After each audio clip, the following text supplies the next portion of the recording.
Fact भाई। और क्या आपको पता है टकेशीज कैस्टल जिसने 31 कंट्रीज के बच्चों बूढ़ों को लोट पोट कर हंसने पर मजबूर कर दिया था, वो शो बस इसलिए बंद कर दिया गया क्योंकि जापान चाहता था। Yes, my life my rule को इन लोगों ने ज्यादा ही सीरियसली ले लिया। पर इससे ज्यादा हैरानी की बात यह है कि हातिम वो शो जिसने एयर होते ही 5.3 TVR रैंकिंग और एक हफ्ते में इंडियन रैंकिंग पे 23rd पोजीशन बना ली थी, उसे भी सिर्फ 47 एपिसोड्स यानी एक साल में बंद कर दिया गया। जबकि इंडियन डेली सोप जिनकी ना TRP है ना उनकी कहानी में दम, वो 20-20 साल चलते रहते हैं। तो हातिम से क्या गलती हो गई?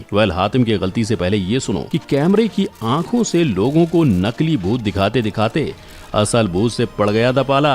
क्या इसीलिए आहट के मेकर्स ने शो बंद कर डाला?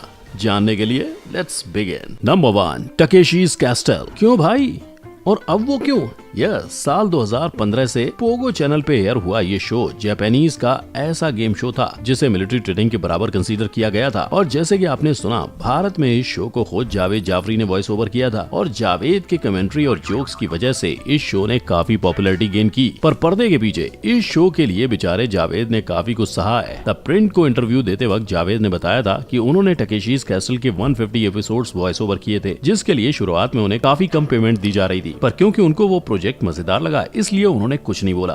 पर जब उनकी आवाज की वजह से ही शो हिट साबित हुआ तब उन्होंने रेज मांगा और बदले में उन्हें मिला क्या? रिप्लेसमेंट। उनको रिप्लेस कर एक न्यू वॉइस ओवर आर्टिस्ट लाया गया। पर उनका काम और उनके जोक्स जावेद के लेवल के नहीं थे, जिसके बाद चैनल ने फिर एक बार जावेद को शो में लाया विद रेज और उनको पिछले वॉइस ओवर आर्टिस्ट के सारे एपिसोड्स को अपने स्टाइल में फिर एक बार रिकॉर्ड करने पड़े। इंडिया के अलावा उस जापानीज शो को United states, Vietnam, Indonesia, Iran, Italy और 25 कंट्रीज में एयर किया गया था। सारे देशों में अलग अलग नाम से शो को एयर किया गया था और वहाँ कमेंट्री और जोक्स उनके ऑडियंस के हिसाब से फिट किए गए थे। अगर आप टकेशीज कैसल का ब्रिटिश वर्जन देखो तो उसमें एडल्ट जोक्स हैं क्योंकि वहाँ की ऑडियंस वो प्रेफर करती है। पर वहीं भारत में जो कि ये शो बच्चों के लिए था, इसलिए जावेद ने लाइट जोक्स रखे एंड इस शो को 1990 में एंड कर दिया गया था इन जापान। अब जापान ने इस शो को क्यों बंद किया? ये राज भी उसी के साथ चला गया सर।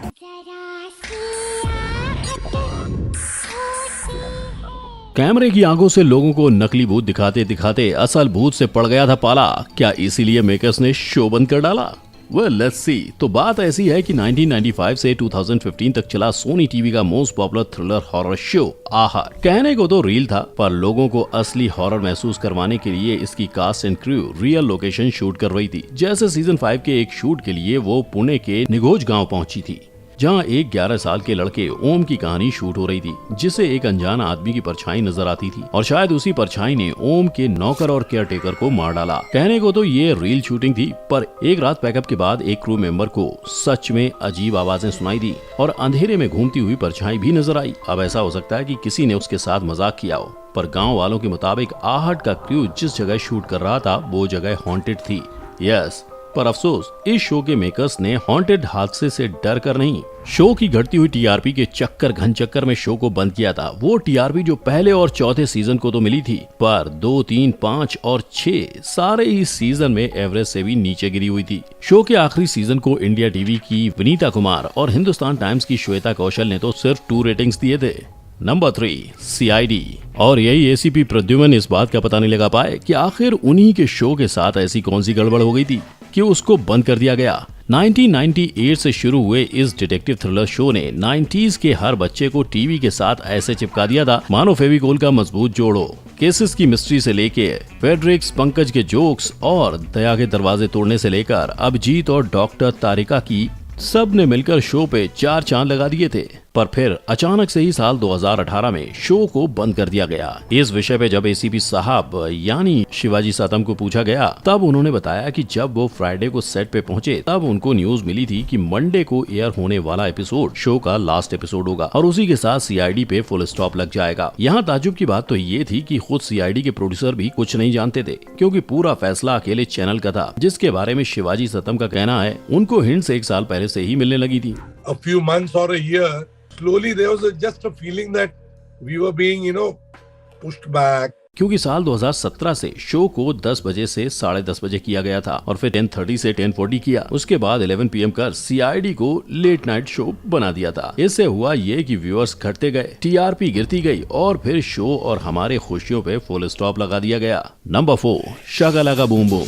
ये है शाका लाका बूम बूम का संजू। यस, और इससे पहले कि आप अपने बचपन की यादों वाली गली की खोली नंबर 420 में जाकर वहाँ चल रही SLBB को देखकर मुझसे कहोगे संजू तो ये था, मुझे पता है। इन दो संजूस की कहानी ये है कि ये वो संजू हैं जिसे DD नेशनल चैनल पर एयर्ड शाका लाका बूम बूम में एयर किया गया था और फिर ये बच्चा लोगों को इतना पसंद आ गया कि 15 अक्टूबर 2000 से एयर होने वाले इस 30 एपिसोड सीरीज को स्टार प्लस ने 2001 में अपना बना लिया, जिसके बाद इस पर पूरे 1 साल मेहनत करके स्टार प्लस ने एक नया शाका लाका बूम बूम बनाया, जिसके जरिए हम इस संजू से मिले। और स्टार प्लस वाले संजू की पॉपुलैरिटी के बारे में तो शायद ही मुझे आपको बताने की जरूरत है, क्योंकि इसकी पॉपुलैरिटी के चलते ही तो ये शो स्टार उत्सव, Disney channel India, star one, Disney XD, हंगामा टीवी जैसे चैनल्स पर री एयर होने के साथ ही इसका तमिल डब्ड वर्जन भी विजय टीवी पर आया था। एंड रही बात इस शो के खत्म होने की, तो इसका राज ये है कि विजय कृष्ण आचार्य, जो इस शो के राइटर और डायरेक्टर दोनों थे, उन्होंने SLBB के 4 सीजन के आगे की कहानी शायद सोची ही नहीं।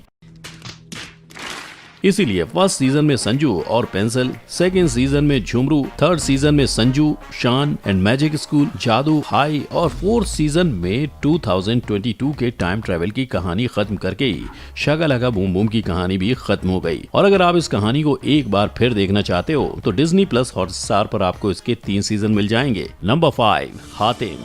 बस 1 साल में सिर्फ 47 एपिसोड्स की मदद से हम सबका दिल जीत लेने वाला अगर कोई लो बजट शो था तो वो था स्टार प्लस पर ये शो। तब इतना फेमस हुआ था कि 26 दिसंबर 2003 को ये शो एयर हुआ और उसी दिन इस शो ने सारे रिकॉर्ड तोड़ 5.3 की TVR रैंकिंग और वीकली इंडियन रैंकिंग्स पे इस शो ने 23rd पोजीशन बना ली थी। और इतनी पॉपुलैरिटी गेन करने का कारण ये था कि सास बहू के एरा में हातिम के डायरेक्टर अमृत सागर एक ऐसा हिस्टोरिकल शो लाए थे जो 6th सेंचुरी के यमन के अरेबियन प्रिंस हातिम अल ताई पर बेस्ड था। इस शो में हातिम का रोल राहिल आजम ने निभाया था और उनका साथ दिया होबो का कैरेक्टर प्ले करते हुए कीकू शारदा ने। अब अगर आपको याद हो तो शो का मेन प्लॉट ये था कि दज्जाल नाम के विलेन ने एक लड़की को पत्थर की मूर्त बना दिया था और उसी की जान बचाने के लिए हातिम ने एक लंबा सफर तय किया था। इस सफर पे उसको लड़की के साथ साथ दुनिया को बचाना होता है और उसको 7 महीने में 7 सवालों के जवाब देने होते हैं। बस एपिसोड 47 में वही हुआ। हातिम अपने लास्ट सवाल का जवाब दे देता है, लड़की के साथ साथ दुनिया को बचा लेता है और ऑब्वियसली विलेन दज्जाल का भी सर्वनाश हो जाता है। सो बस वही कहानी खत्म हो जाती है और कहानी नहीं बची तो शो कैसे आगे बढ़ेगा।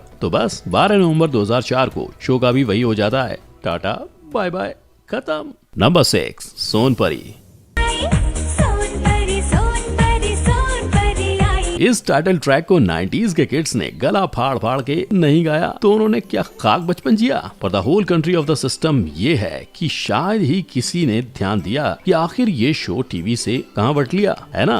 वेल, इसका रीजन है शो की कहानी खत्म हो जाना। नहीं समझे? देखो, आज टीवी चैनल्स के लिए शोज की TRP इतनी ज्यादा मायने नहीं रखती। शो की स्क्रिप्ट अगर खत्म भी हो जाए तो उसमें एपिसोड पर एपिसोड जोड़कर शो चलते जाते हैं, फिर भले ही उस शो की कहानी का कोई सेंस बन रहा हो या ना बन रहा हो। पर आज से ऑलमोस्ट 1 दशक पहले यानी 23 नवंबर 2000 से लेकर 1 अक्टूबर 2004 तक चलने वाले शो सोनपरी के वक्त की बात कुछ अलग ही थी। उस दौर में मेकर शो की TRP पर रोने के बजाय नए और पॉपुलर शोज देने में भरोसा रखते थे। तभी तो जैसे ही कोई स्टोरी खत्म होती थी लोग उन्हें अलविदा करके नए शोज की तैयारी में लग जाते थे और ऐसा कई शोज के साथ हुआ। एग्जाम्पल के लिए कृष्णा का करिश्मा ही ले लो। American TV series small wonder का वो हिंदी वर्जन जो 24 जनवरी 2003 से 16 अप्रैल 2004 तक सिर्फ 65 एपिसोड के बाद खत्म हो गया था।